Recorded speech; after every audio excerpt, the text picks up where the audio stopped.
Performance को किसी भी इंडिविजुअल की या ग्रुप की या क्लास की परफॉर्मेंस को इवेल्युएट करते हैं, इवेल्युएशन करते हैं, तो उसको हम कहते हैं ये क्या है जी, असेसमेंट। ठीक है, यानी किसी भी इंडिविजुअल की, किसी स्टूडेंट की ओवरऑल जो परफॉर्मेंस है उसको चेक करना, उसको मेजर करना, ये असेसमेंट कहलाती है। अब इसका मकसद क्या होता है, मतलब हम असेसमेंट क्यों करते हैं, ताकि हम क्या कर सकें, डॉक्यूमेंटिंग और proof of skills, knowledge, behaviour, attitude and attitude learn by student. यानी हम किसी भी स्टूडेंट का जो उसने एटीट्यूड सीखा है, जो उसने नॉलेज सीखा है, जो उसने बिहेवियर सीखा है by the particular activity, by the particular learning activity, तो उसको हम क्या कर सके, डॉक्यूमेंट कर सके, ताकि हमारे पास वो क्या रहे, प्रूफ रहे कि इस पर्टिकुलर इंडिविजुअल की ये परफॉर्मेंस है, ये इसकी असेसमेंट है। असेसमेंट इसी वजह से की जाती है कि हम ये चेक करें कि हमारा जो टीचिंग मेथड है वो अकॉर्डिंग टू द रिक्वायरमेंट और डिजायर ऑफ द स्टूडेंट है या नहीं है। और इसी तरह से असेसमेंट इस वजह से भी की जाती है कि हम ये चेक कर सकें कि स्टूडेंट्स जो हैं वो चीज़ों को, ये एक्टिविटीज़ को लर्न कर रहे हैं या नहीं कर रहे। ठीक है, यानी हम जो है स्टूडेंट्स की लर्निंग और टीचिंग मेथड को इवेल्युएट करने के लिए जो है वो असेसमेंट करते हैं, ताकि हम क्या कर सकें, ये चेक कर सकें कि जो है वो हमारा पर्टिकुलर जो गोल है, जो हमारा ऑब्जेक्टिव है, वो अचीव हो रहा है या नहीं हो रहा। तो इस चीज़ की वजह से हम क्या करते हैं, असेसमेंट करते हैं। ठीक है, यानी अगर फॉर एग्जांपल लर्निंग हो रही है तो दैट इज़ वेरी गुड। अगर लर्निंग नहीं हो रही, आप असेसमेंट करते हो, आपको लगता है बच्चे नहीं सीख रहे, तो आप क्या करेंगे, अपना टीचिंग मेथड को चेंज कर लेंगे। यानी हम according to the requirement of the students जो है वो फिर क्या करेंगे, टीचिंग मेथड्स को अडॉप्ट करेंगे। सेकेंड नंबर पे आगे इसी में हमने पढ़ने हैं टाइप्स ऑफ असेसमेंट, कि ये जो असेसमेंट होती है उसकी कितनी टाइप्स है, या किस किस तरीके से हम एज एन टीचर जो है वो स्टूडेंट्स की असेसमेंट कर सकते हैं, ये कौन कौन सी असेसमेंट का जो मकसद है वो क्या होता है।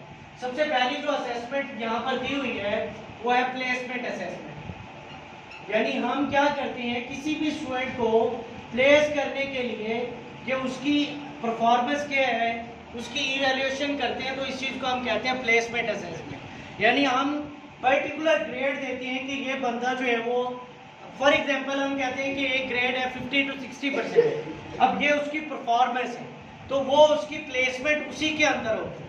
इसी तरह से जो है वो 60 to 70% ये एक ग्रेड है, इसके अंदर जो भी स्टूडेंट्स लाई करेंगे तो वो उनकी जो है वो प्लेसमेंट होगी। इसी तरह से हम कहते हैं कि एक क्लास में को प्रमोट करने के लिए स्टूडेंट्स को, या डिमोट करने के लिए, रिटेन करने के लिए जो असेसमेंट की जाती है वो भी प्लेसमेंट असेसमेंट। यानी किसी को हमने एडमिशन देना है, हमने उसको प्लेस करना है कि ये बंदा ये बीएस में एडमिशन लेने के काबिल है या नहीं है, तो हम क्या करेंगे, उसकी जो असेसमेंट करेंगे वो क्या होगी, प्लेसमेंट असेसमेंट। यानी अगली क्लास में प्रमोट करना है या उसको उसी क्लास में रिटेन करने हैं, इस चीज़ के लिए जो असेसमेंट की जाती है उसको हम कहते हैं ये क्या थी, प्लेसमेंट असेसमेंट। यानी जो यूनिवर्सिटीज या हम लोग कह लेते हैं कि जो कॉलेजेस होते हैं, उनके जो एडमिशन के टेस्ट होते हैं कि इनको एडमिशन देना चाहिए या नहीं देना चाहिए, या एडमिशन देना है तो कौन सी क्लास में देना है, तो वो जो असेसमेंट करते हैं उसको हम कहते हैं प्लेसमेंट असेसमेंट। अब ये सब्जेक्टिव भी हो सकती है, ये ऑब्जेक्टिव भी हो सकती है। उसके बाद आगे फॉर्मेटिव असेसमेंट, सेकेंड नंबर पे है फॉर्मेटिव। अब फॉर्मेटिव का आपको बहुत दफा मैंने पढ़ा दिया है। कौन सी असेसमेंट होती है, जो पर्टिकुलर प्रोग्राम या कोर्स के एंड पे की जाती है या ड्यूरिंग द कोर्स की जाती है, ड्यूरिंग द कोर्स। प्रोग्राम या कोर्स को इवेल्युएट किया जाता है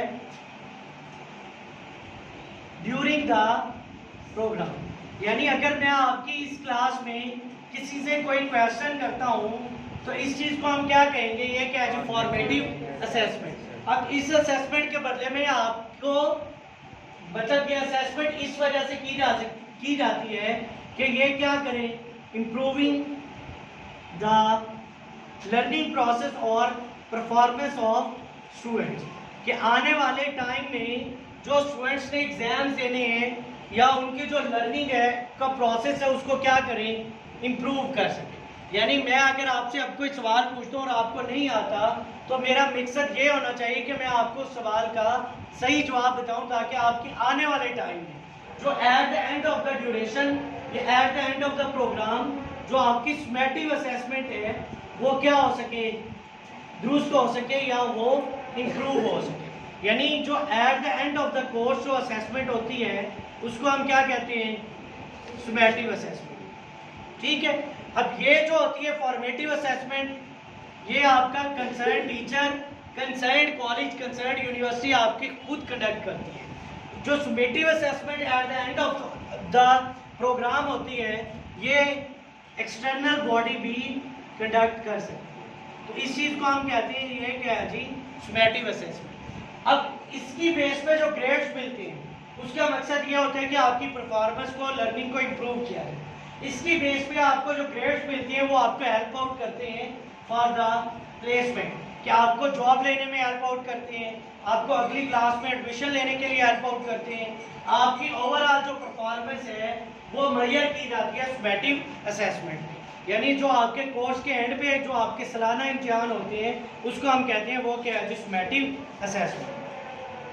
नंबर 4 आ गया डायग्नोसिस, कि एक पर्टिकुलर जो है वो प्रॉब्लम जो आ रही है उसको आइडेंटिफाई करने के लिए या उसको रिजॉल्व करने के लिए जो असेसमेंट की जाती है उसको हम कहते हैं डायग्नोस्टिक असेसमेंट। एक मरीज जो होता है उसकी डायग्नोस की जाती है बीमारी को, उसके बाद उसकी तशखीस होने के बाद उसका इलाज किया जाता है। इसी तरह से यहाँ पर भी एक जो स्टूडेंट है उसका जो पर्टिकुलर एरिया है जिसमें वो क्या है, वीक है, उसको आइडेंटिफाई करने के बाद, मतलब उस पर्टिकुलर एरिया को जिसमें वो वीक है, आइडेंटिफिकेशन के बाद उसको रिजॉल्व करना, इस चीज को हम क्या कहते हैं, ये क्या है जी, डायग्नोस्टिक असेसमेंट। यानी हम कहते हैं कि किसी को स्पेलिंग याद नहीं होती है, उसको ये डायग्नोस किया by the way of assessment. यानी टेस्ट ले लेके आपकी ये अंदाजा लगाया गया कि इसको स्पेलिंग याद ही नहीं होती। अब उसके लिए क्या किया गया, उसको रेलिवेंट जो है डिस्क्रिप्शन दी गई, रेलिवेंट उसको गाइडेंस दी गई कि आप इस तरह से स्पेलिंग याद कर सकते। एक बच्चे को मसला था, उसकी राइटिंग की स्किल्स अच्छी नहीं थी, तो उसको की जो पर्टिकुलर प्रॉब्लम है उसको आइडेंटिफाई करके रिजॉल्व कर दिया गया, तो उसको हम कहते हैं कि एज डायग्नोस्टिक असेसमेंट। उसके बाद आ गया नंबर 5 ऑब्जेक्टिव एंड सब्जेक्टिव। ये तो सिंपल सी बात है, क्या होती है objective assessment and subjective assessment, जिसमें ऑब्जेक्टिव क्या होती है, जो क्या होते हैं क्लोज एंडेड क्वेश्चंस होते हैं। ठीक है, यानी जिसके पास आपके पास ऑप्शन जो है वो कम होते हैं उसको हम कहते हैं ये क्या है, क्लोज एंडेड क्वेश्चन। यानी उसको हम कहते हैं ऑब्जेक्टिव टाइप क्वेश्चन, इसको हम कहते हैं ऑब्जेक्टिव असेसमेंट। यानी के एमसीक्यूज पूछ लेना, शॉर्ट क्वेश्चन पूछ लेना, ट्रू फॉल्स पूछ लेना, इसी तरह से फिल इन द ब्लैंक्स पूछ लेना। अब आपको अगर आता है तो वेल एंड गुड, नहीं आता तो जान छूटी। यानी आपको अपनी तरफ से कोई भी बात ऐड करने का ऑप्शन नहीं, इसको हम कहते हैं ये सब्जेक्टिव असेसमेंट, ऑब्जेक्टिव। उसके बाद सब्जेक्टिव यानी कि वो क्या है, ओपन एंडेड क्वेश्चन, यानी आप अपनी तरफ से चीजें भी उसमें ऐड कर सकते हैं। यानी जिस तरह से आपके पास एसेज होती हैं, जिस तरह आपके पास जो है वो स्टोरीज होती हैं, जैसे आपके पास लॉन्ग क्वेश्चंस होते हैं, जैसे आपके पास समरी लिखनी होती है, तो उसमें कहीं ना कहीं आपके पास ऑप्शन होता है कि आप अपनी तरफ से चीज़ों को ऐड कर सकें, तो उसको हम कहते हैं ये क्या है, सब्जेक्टिव टाइप असेसमेंट। उसके बाद आ गया ये आप लोग खुद पढ़ लीजिएगा, क्राइटेरियन और दूसरा ये बहुत सिंपल है, इनफॉर्मल और फॉर्मल। यानी जो आपकी क्लास में असेसमेंट होती है वो फॉर्मल, और जो आपकी इन्वायरमेंट में आपके पेरेंट्स असेसमेंट करते हैं वो फॉर्मल, वो है जिसकी बेस पे आपको नंबर मिलने हैं, जिसकी बेस पे आपको अगली क्लास में प्रमोट करते हैं। इनफॉर्मल वो है जिसकी बेस पे आपको नंबर तो नहीं मिलते, लेकिन या तो आपको उसके बदले में अप्रिसिएशन मिलती है या आपकी इंसल्ट होती है। उसके बाद आ गया इंटरनल एंड एक्सटर्नल असेसमेंट, यानी अगर कॉलेज वाले खुद कोई असेसमेंट करते हैं तो उसको हम कहते हैं ये क्या है जी, इंटरनल असेसमेंट। और अगर कोई ऑटोनोमस बॉडी जैसे बोर्ड वाले करते हैं, जैसे यूनिवर्सिटी वाले आपके एग्जाम फाइनल में लेते हैं, तो वो जो आपकी असेसमेंट होती है उसको हम कहते हैं एक्सटर्नल असेसमेंट। यानी आपका मीट कॉलेज ने खुद लिए तो ये इंटरनल असेसमेंट, ठीक है। आपका फाइनल जो है वो यूनिवर्सिटी वाले लेंगे, उनका खुद एग्जामिनर लेंगे, तो वो आपकी एक्सटर्नल असेसमेंट। यानी अगर आपका टीचर इन्वॉल्व है तो वो इंटरनल असेसमेंट है, और अगर आपका जो है वो ऑटोनोमस बॉडी जैसे बोर्ड्स हैं, जैसे यूनिवर्सिटीज़ हैं, जैसे एनटीएस है, पीपीएससी है, तो ये एग्जामिनेशन बॉडीज हैं जो टेस्ट लेंगी, उसको हम कहेंगे ये एक्सटर्नल असेसमेंट, ठीक है। उसके बाद आ गया स्टैंडर्ड्स ऑफ एन असेसमेंट। अब स्टैंडर्ड्स क्या होते हैं एक असेसमेंट के? दो ही स्टैंडर्ड्स होते हैं ये चेक करने के कि एक टेस्ट जो है या एक जो असेसमेंट है वो जो है वो क्या कहते हैं जी, क्वालिटी के ऊपर जो है वो फोकस करती है या नहीं करती। तो दो तरीके हैं, एक है जी रिलायबिलिटी, कि एक टेस्ट रिलायबल कब होते हैं, और दूसरी है वैलिडिटी। अब ये दोनों इंपॉर्टेंट चीजें। रिलायबिलिटी कहते हैं कि वो टेस्ट, फॉर एग्जांपल मैं यहाँ पर एक क्लास लेता हूँ, ये क्लास है जी 1, इसका मैंने टेस्ट लिया, टेस्ट नंबर 1, ठीक है। इसमें 20 स्टूडेंट्स ने पार्टिसिपेट किया और 20 में से 15 स्टूडेंट्स ने 90/100 मार्क्स लिए, ठीक है, बात को समझ गए। सेकंड, मैंने इसी क्लास 1 का यही टेस्ट नंबर 1 लिया, ये टेस्ट मैंने लिया मार्च में और यही वाला टेस्ट मैंने लिया अप्रैल में। अब दोबारा नंबर आए 80/100 15 स्टूडेंट्स, तो इट मीन ये टेस्ट जो है वो रिलायबल नहीं। यानी अगर आप कोई भी टेस्ट लेते हैं और उसके अगर सेम रिजल्ट्स आते हैं by the passage of time, तो वो टेस्ट रिलायबल होते हैं। और अगर आपके रिजल्ट सेम नहीं आते, यानी स्टूडेंट्स जो है वो सेम परफॉर्मेंस नहीं देते, तो फिर जो है वो टेस्ट रिलायबल नहीं होता। यानी मैं कहूँ कि आपकी क्लास का मैं एक टेस्ट लेता हूँ मार्च में, ठीक है, उसमें से 50 में से 40 स्टूडेंट्स जो है वो 90+ मार्क्स लेते हैं।